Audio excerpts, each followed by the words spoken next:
am Dr. Jeeva Priya, pain physician Coimbatore. இந்த patient வந்து actually ஹேலக்ஸ் வால்கஸ். இந்த பேஷண்ட் ஆல்ரெடி நமக்கு வந்திருந்தாங்க. லைக் இது வந்து செகண்ட் டைம் வந்த பேஷண்ட்டு.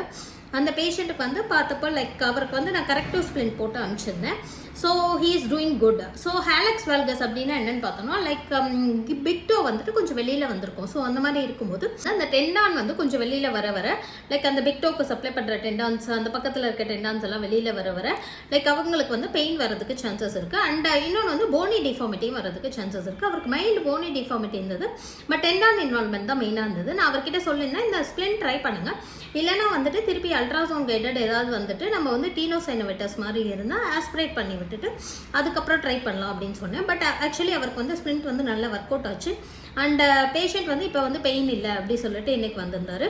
ஸோ மற்ற பேஷண்ட்ஸ்க்கெல்லாம் நம்ம என்ன பண்ணணும், ரொம்ப சிவியராக இருந்தால் அந்த மாதிரி பார்த்தா லைக் அல்ட்ராசவுண்ட் பண்ணணும். அண்ட் வேணும்னா எம்ஆர்ஐ கூட பண்ணலாம். எம்ஆர்ஐ பண்ணிவிட்டு எவ்வளோ டிஃபார்மிட்டி இருக்குன்னு அசஸ் பண்ணணும். அசஸ் பண்ணிவிட்டு தென் லைக் ரொம்ப சிவியராக இருக்குது, பேஷண்ட்டால் நடக்கவே முடியல, அந்த டைமில் we should go for surgery.